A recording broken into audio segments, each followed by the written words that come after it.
নিয়ে আমরা আমাদের মতো করে এগুচ্ছিলাম এবং আমাদের সাথে সরকারের বিভিন্ন সময়ে তারা কোনোভাবেই আমাদের কাছে ওইভাবে করে যোগাযোগ করতে তারা স্বাচ্ছন্দ্য বোধ করে নাই আমাদের কাছে মনে হয়েছে। নয়তো 8 ঘন্টা শহীদ ওসমান হাদির স্ত্রী যমুনার সামনে ছিলেন, যমুনা থেকে একজন পিয়ন বের হয়ে তাকে সম্মান জানানোর এতটুকু প্রয়োজন বোধ করেন নাই। তো আমরা আজকে যখন শহীদ ওসমান হাদির স্ত্রী তিনি বিকেলবেলা জুমার নামাজের পরে তিনি আবার যখন এসে যমুনা অভিমুখে আসতে রওনা দিয়েছেন, প্রায় কাছাকাছি চলে এসেছেন, তখন আমাদের কিছু ভাই বোন তাদেরকে আমরা ভিতরে পাঠানোর জন্য চেষ্টা করতেছিলাম, কারণ শহীদ ওসমান হাদির স্ত্রী একা হয়ে গেলে তার সাথে কি ধরনের পরিস্থিতি ঘটতে পারে সেটা জানবার জন্যই মূলত আমরা তাদেরকে প্রেরণ করবার চেষ্টা করেছিলাম। এবং ভিতরে আমাদের কিছু ইনকিলাব কর্মী মঞ্চের সদস্য ছিল যাদেরকে ভিতর থেকে আবার বাইরে আসতে দেওয়া হচ্ছিল না। তো এই সার্বিক পরিস্থিতি তদারকির জন্য আমরা জুমা এবং শান্তা সহ যুবাকে প্রেরণ করেছিলাম যাতে ওরা গিয়ে দেখে আসে এবং ওদেরকে সঙ্গে করে নিয়ে আসে। তো প্রথম অবস্থায় সেটা হচ্ছে পুলিশ কোনোভাবেই তাদেরকে ভিতরে যেতে দিবে না।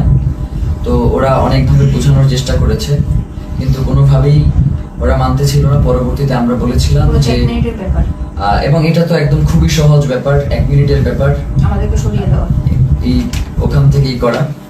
তো ওরা কি করেছে, জুমা এবং শান্তার গায়ে হাত তুলেছে এবং দেখবেন যে শান্তাকে গলা চেপে ধরেছে এবং জুমার পুরো গালে তারা তাদের খামচি দিয়েছে আর কি, মানে এইটা কি, এবং বুট দিয়ে ওদেরকে রাস্তায় পাঠিয়েছে। তো এই যে ফ্যাসিবাদী আমলের যেই পুলিশ, এই যে পুলিশ লীগ, তারা আবার নতুন করে যে মাথা চারা দিয়ে হচ্ছে এবং তাদেরকে যে কেউ কন্ট্রোল করতে পারছে না। আমরা দেখতেছিলাম যখন আমাদের উপরে হামলা হয়েছে তখন পুলিশের ঊর্ধ্বতন কয়েকজন কর্মকর্তা, ডিবি কমিশনার, তিনি চেষ্টা করছিলেন বারংবার যে আসলে যাতে আমাদের উপরে হামলাটা না হয়, কিন্তু পরক্ষণেই আমরা দেখতে পেয়েছি যে তার আদেশ অমান্য করে পেছন থেকে পুলিশের কিছু সদস্য তারা অতর্কিত হামলা করেছে এবং আমাদের ভাইদেরকে রক্তাক্ত করেছে। তো আমরা ইনকিলাব মঞ্চের পক্ষ থেকে এর তীব্র নিন্দা জানাই এবং যারা এই আক্রমণের সাথে জড়িত রয়েছে তাদেরকে অতি দ্রুত বিচারের মুখোমুখি করবার জন্য আহ্বান জানাই। কারণ বাংলাদেশের জনগণ এই মুহূর্তে প্রচন্ডভাবে তারা ক্ষেপে রয়েছে, তারা কোনোভাবেই এই ব্যাপারটাকে মেনে নিতে পারছে না। যার কারণে আমরা বলবো বাংলাদেশের আইন শৃঙ্খলা পরিস্থিতি এবং জনগণকে শান্ত রাখবার জন্য আপনাদের অতি দ্রুত আজকে কারা কারা হোটেল ইন্টারকন্টিনেন্টাল এবং যমুনার যে সকল পুলিশ সদস্য দায়িত্বে ছিলেন তাদেরকে চিহ্নিত করার ব্যবস্থা করেন। এবং তারা যেই কাজটা করেছে সেটা হচ্ছে অধিকাংশ পুলিশ সদস্যের কোনো নেম প্লেট ছিল না, তারা নেম প্লেট খুলে ফেলেছে এবং প্রত্যেকে মাস্ক পরা ছিল। এই যে মাস্ক পরে নেম প্লেট খুলে যে হামলা, এই হামলা তো আমরা, এবং হেলমেট পরে এই হামলাগুলো তো আমরা দেখেছি ফ্যাসিবাদী হাসিনার আমলে। তাহলে কি এখন যমুনা পাহারা দিচ্ছে বা যমুনায় বসে আছে কি হাসিনা সেই ফ্যাসিবাদী আমলের পুলিশ লীগ কিনা, সেটা আমরা জানতে চাই। সেই সাথে এসএসএফ আজকে প্রচন্ড রকমের দুর্ব্যবহার করেছে আমাদের সাথে, আমাদের যুবাকে রাস্তায় ফেলে মেরেছে এবং মাথায় আঘাত করেছে, ছাদকে মেরেছে। তো এই যে, এবং আমাদের ইনকিলাব মঞ্চের এমন কোনো কর্মী নাই যে আজকে এই হামলায় আহত হয় নাই। তো এখন আমরা এই প্রশাসনের কাছে জানতে চাই, আমরা তো সুনির্দিষ্ট একটা দাবি নিয়ে ওখানে গিয়েছিলাম যে জাতিসংঘের অধীনে যাতে শহীদ ওসমান হাদির হত্যার বিচারটা করা হয়, এই তদন্তটা নিশ্চিত করা হয়। তাহলে কারা শহীদ ওসমান হত্যার তদন্ত জাতিসংঘের অধীনে দিতে চায় না, যে আজকে স্পষ্ট হয়ে গেছে। আমরা মনে করছি যে প্রধান উপদেষ্টার, আমরা মনে করছি এই যে উপদেষ্টা পরিষদটা যে রয়েছে, এই উপদেষ্টা পরিষদের একটা অংশ শহীদ ওসমান হাদির খুনের সাথে জড়িত, নয়তো কোনোভাবেই এভাবে আর কি অমানবিকভাবে আক্রমণ করার কোনো প্রশ্নই আসে না, যেহেতু এটা শান্তিপূর্ণ অবস্থান ছিল। এবং আপনারা দেখবেন যে প্রধান উপদেষ্টার দপ্তর থেকে একটা তারা প্রেস রিলিজ দিয়েছে এবং সেখানে বলেছে যে আমরা নাকি জল কামানের উপরে উঠে গিয়েছিলাম, অথচ ছবিতে স্পষ্ট করে দেখা যাচ্ছে যে আমরা উল্টো জনগণকে শান্ত করবার জন্য চেষ্টা করছিলাম। যখন জনগণ দেখেছে যে ভিতরে জুমা এবং শান্তাকে রাস্তায় ফেলে মারা হচ্ছে, জনগণ কোনোভাবেই এটা মেনে নিতে পারে নাই, যার কারণে এইখানে ওই উদ্ভূত পরিস্থিতির সৃষ্টি হয়েছে। এর পুরো দায়ভার ওইখানে দায়িত্বরত পুলিশ প্রশাসন এবং সরকারকেই বহন করতে হবে। প্রিয় ভাইয়েরা, আপনাদেরকে স্পষ্ট করে জানাই যে সামনে খুবই গুরুত্বপূর্ণ একটা নির্বাচন রয়েছে 12 তারিখ। এখানে বাংলাদেশের স্বাধীনতা, সার্বভৌমত্ব সহ বাংলাদেশের নিরাপত্তা জনিত বেশ কিছু বিষয় জড়িত রয়েছে, যার কারণে অবশ্যই 12 তারিখে নির্বাচন হতে হবে। এবং যারা 12 তারিখে নির্বাচন বানচাল করে দেওয়ার জন্য আমাদের উপরে আক্রমণ করেছে, তাদের এই নীল নকশাকে বৃদ্ধাঙ্গুলি দেখিয়ে আমাদের জনগণের অধিকার আমাদের বাস্তবায়ন করতে হবে। প্রিয় ভাইয়েরা, জনগণ, বাংলাদেশের জনগণ প্রচন্ড শান্তিপ্রিয় এবং তারা সব সময় সরকারকে সহযোগিতা করে আসছে, কিন্তু সরকার সেই জনগণের উপরে আজকে মুহুর্মুহু sound grenade, tear shell, rubber bullet এগুলো নিক্ষেপ করেছে। এবং এখনো তারা বিভিন্ন জায়গায়, যেমন শাহবাগে এখনো সম্ভবত আক্রমণ চলছে। একটু আগেও আমরা এই লাইভ শুরু করবার আগে দেখতেছিলাম যে শাহবাগে আক্রমণের মতো ঘটনা ঘটতেছে। তো এবং 100-র অধিক শাহবাগেও আহত হয়েছে। তো এই যে পুলিশের ন্যাক্কারজনক হামলা এবং তাদের যে লাগাম টেনে ধরা হচ্ছে না, তারা বলছে, মানে আপনি একটা জিনিস খেয়াল করেন, তারা বলছে যে আয় হাদির লাশ নিয়ে যা। মানে এইটা পুলিশের, মানে সে যদি আওয়ামী লীগ না হয়, সে যদি মানে সত্যিকার অর্থেই কোনো পুলিশ সদস্য হয়ে থাকে, তাহলে তার এই ধরনের কথা বলবার কোনো প্রশ্নই আসে না। তো আমরা স্পষ্টভাবে বুঝতে পারছি যে বর্তমান পুলিশ প্রশাসনের এই যে আওয়ামী লীগ গোষ্ঠী যারা এখন পর্যন্ত রয়ে গেছে, তাদেরকে ছাঁটাই করবার না করবার কারণে এই ধরনের উদ্ভূত পরিস্থিতি তৈরি হয়েছে। এর দায়ভার এই অন্তর্বর্তীকালীন সরকারকেই নিতে হবে। এবং আমরা আশঙ্কা করছি যে যমুনার ভিতরে হয়তো অন্তর্বর্তীকালীন সরকার সেফ না, কারণ যারা আমাদের উপরে যেইভাবে আক্রমণ করেছে, তারা যে কোনো মুহূর্তে যমুনায় ডক্টর মোহাম্মদ ইউনূসের উপরে আক্রমণ করতে পারে। এই ধরনের একটা আমরা আশঙ্কা বোধ করছি, কারণ এদের আক্রমণের সাথে হাসিনার পুলিশ লীগের আক্রমণ পুরোপুরি মিলে যাচ্ছে। এবং সেই সাথে আমরা এটাও আপনাদেরকে বলতে চাই যে আমরা দেখতেছেন তো আমাদের কি অবস্থা, তারপরেও আমাদেরকে শান্তিপূর্ণভাবে সকল অবস্থার মোকাবেলা করতে হবে। আমরা চাই যাতে বাংলাদেশে কোনো উদ্ভূত পরিস্থিতির সৃষ্টি না হোক, যার মাধ্যমে মূলত আজকের আক্রমণটা হয়েছেই হচ্ছে নির্বাচনকে বানচাল করে দেওয়ার জন্য। সুতরাং এই নির্বাচন অবশ্যই হতে হবে এবং সেটা 12 তারিখেই হতে হবে। এবং যারা নির্বাচন বানচাল করতে চায় তাদেরকে আমাদের রুখে দিতে হবে। আমরা কোনোভাবেই এই নির্বাচনকে বানচাল করতে দিব না, কারণ বাংলাদেশের জন্য এই নির্বাচন অত্যন্ত গুরুত্বপূর্ণ। প্রিয় ভাইয়েরা, সেই সাথে আমরা আপনাদেরকে স্পষ্ট করে যে জিনিসটা জানাতে চাই, সেটা হচ্ছে শহীদ ওসমান হাদির হত্যার যে তদন্ত, সেটা জাতিসংঘের অধীনেই হইতে হবে। আমাদের এখানে আমরা তাদের সাথে কথা বলেছি, তারা আমাদেরকে আশ্বস্ত করেছিল যে জাতিসংঘের অধীনে এটার তদন্ত হবে, কিন্তু তারা কোনো ধরনের সময়সীমা বেঁধে দেয় নাই। তারা ইতিপূর্বেও আমাদেরকে আশ্বস্ত করেছিল তারা ক্ষমতায় থাকা অবস্থাতেই শহীদ ওসমান হাদির হত্যার বিচার করবে, কিন্তু তারা সেই বিচার করতে পারে নাই। যার কারণে আমরা তাদের শুধুমাত্র কথায় আশ্বস্ত না হয়ে আমরা তাদের কাছে একটা দাবি করেছিলাম যে আপনি কবে নাগাদ এই কাজটুকু বাস্তবায়ন করবেন, এই চিঠিটা ইস্যু করবেন, সেটা আমাদেরকে জানান। এখন রাষ্ট্রের কাছে যদি আমাদের এতটুকু দাবি জানানোর অধিকার না থাকে, তাহলে তো বাংলাদেশ বলে কোনো রাষ্ট্র এই মুহূর্তে সাস্টেইন করবার কথা না। এখন তো এই রাষ্ট্র তাহলে অন্য দেশের প্রক্সি দিচ্ছে এই রাষ্ট্র কোনো না কোনো ভাবে। তো প্রিয় ভাইয়েরা, আপনাদেরকে স্পষ্ট করে বলি, শহীদ ওসমান হাদির হত্যার তদন্ত জাতিসংঘের অধীনেই হইতে হবে এবং 8 তারিখে অবশ্যই এই অন্তর্বর্তীকালীন সরকারকে জাতিসংঘের কাছে চিঠি প্রেরণ করতে হবে।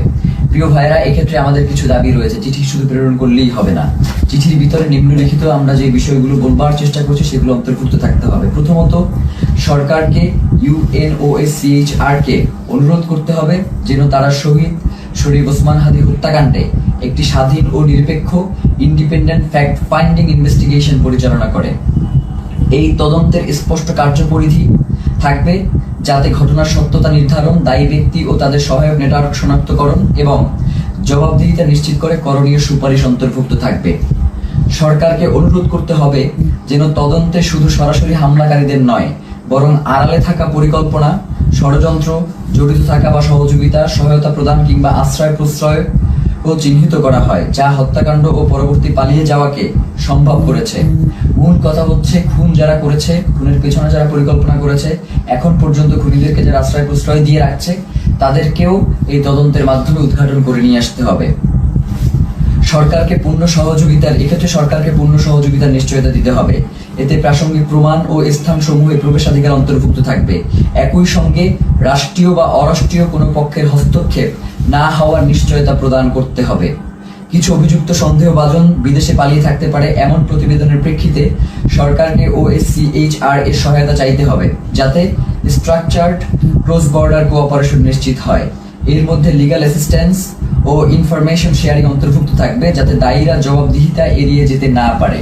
মূল কথা হচ্ছে শহীদ ওসমান হাদির হত্যার তদন্ত জাতিসংঘের অধীনেই হইতে হবে এবং এই তদন্ত কাজ যাতে কোনো ধরনের বাধাগ্রস্ত না হয়, সকল ধরনের সহযোগিতা এই রাষ্ট্রের পক্ষ থেকে নিশ্চিত করতে হবে। এর বাইরে আমাদের কাছে কোনো সেকেন্ড অপশন নাই। আজকে আমাদেরকে গুলি করেছেন, কালকে প্রয়োজনে আমাদেরকে মেরে ফেলেন, কিন্তু শহীদ ওসমান হাদির হত্যার বিচারই বাংলার জমিনে হইতেই হবে। এর বাইরে কোনো সরকারের সেকেন্ড কোনো অপশন নেওয়ার কোনো সুযোগ নাই। প্রিয় ভাইয়েরা, আপনাদেরকে বলি, এই যে আজকে আমাদের উপরে যে ন্যাক্কারজনক হামলা হয়েছে, এই ন্যাক্কারজনক হামলার পিছনে কারা রয়েছে, কারা আমাদের উপরে অতি উৎসাহী হয়ে আক্রমণ করেছে এবং আমাদের ভাই বোনদেরকে, মানে একটা মানুষকে আসলে কতটা বাড়ি দেয়া যায় লাঠি দিয়ে, আমরা এটা প্রশাসনের কাছে জানতে চাই। একজন মানুষকে আমি ভিডিওতে দেখেছি 30 থেকে 32টা বাড়ি দিয়েছে, যতক্ষণ পর্যন্ত সে ওইখান থেকে নিরাপদ দূরত্বে না যাইতে পারছে ততক্ষণ পর্যন্ত একজনের পরে আরেকজন তাকে আঘাত করতেই ছিল। ব্যাপার যেটা করতেছে সেটা হচ্ছে, আমাদের কাছে মনে হচ্ছে যে এই প্রশাসন এখন আর অন্তর্বর্তীকালীন সরকারের কথায় চলে না। এই প্রশাসনকে কেউ নিয়ন্ত্রণ করছে। সেই নিয়ন্ত্রক কারা সেটা বাংলাদেশের জনগণের কাছে সরকারকে জানাতে হবে, নয়তো এই সরকারের অবশ্যই দায় থেকে যাবে যে কারা জুলাই জনতার উপরে এই আক্রমণটা করলো। তারা শহীদ ওসমান হাদিকে হত্যা করতে পারে নাই। শহীদ ওসমান হাদির হত্যার বিচারের দাবি যদিও জানানো না যায়, তাহলে তো এই রাষ্ট্র সামনে ফাংশন করবে না। এবং আমরা ইতিমধ্যেই দেখতে পেয়েছি যে রাজনৈতিক দলগুলো থেকে এই আক্রমণের ঘটনার ব্যাপারে প্রচন্ড উল্লাস প্রকাশ করা হচ্ছে, আপনারা দেখেছেন। আমরা আপনাদেরকে স্পষ্ট করে জানাই, এই 12 তারিখ ভোটের মধ্য দিয়ে তাদেরকে আপনাদের একটা স্পষ্ট বার্তা জানান দেওয়ার সুযোগ রয়েছে।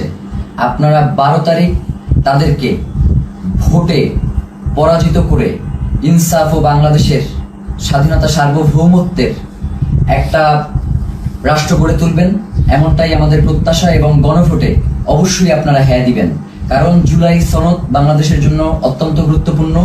এর সাথে বাংলাদেশের স্বাধীনতা সার্বভৌমত্ব, সীমান্ত, নিরাপত্তা সবকিছু জড়িয়ে আছে। যার কারণে জুলাই গণভোটে আপনাদেরকে অবশ্যই হ্যাঁ দিতে হবে এবং যারা সৎ এবং যোগ্য, তারা যে দলেরই হোক না কেন, তাদেরকে ভোট দিয়ে আপনাদেরকে ইনসাফের বাংলাদেশ প্রতিষ্ঠার জন্য ক্ষমতায় নিয়ে আসতে হবে। এবং সাধারণ জনগণকে আপনারা আহ্বান জানাই যে আপনারা 8 তারিখ পর্যন্ত একটু ধৈর্য ধারণ করুন, যেহেতু সরকারের পক্ষ থেকে স্পষ্ট বিবৃতি দেওয়া হয়েছে যে 8 তারিখে তারা জাতিসংঘের কাছে এই চিঠি ইস্যু করবে, প্রেরণ করবে। তো এবং তার আগে অবশ্যই এই চিঠি প্রেরণের আগে এই চিঠিতে তারা কি লিখেছে সেটা আমাদেরকে দেখাতে হবে। এইটা না দেখিয়ে কোনো ধরনের ছল চাতুরি মার্কার চিঠি কোনো প্রেরণ করা যাবে না এবং এটা অবশ্যই আমাদেরকে নিশ্চিত করতে হবে। প্রিয় ভাইয়েরা, বাংলাদেশের স্বাধীনতা, সার্বভৌমত্ব এবং ইনসাফের লড়াইয়ের জন্য শহীদ ওসমান হাদি শাহাদাত বরণ করেছেন। আমাদেরকেও যদি শাহাদাত বরণ করতে হয়, আপনারা ইনসাফের এই লড়াইকে কোনোভাবেই থামিয়ে দেবেন না। ইনসাফের এই লড়াই আমাদেরকে অবশ্যই চালিয়ে নিয়ে যেতে হবে যতদিন পর্যন্ত বাংলাদেশে আমরা বাংলাদেশের আজাদিকে টিকিয়ে রাখতে আমরা চাই।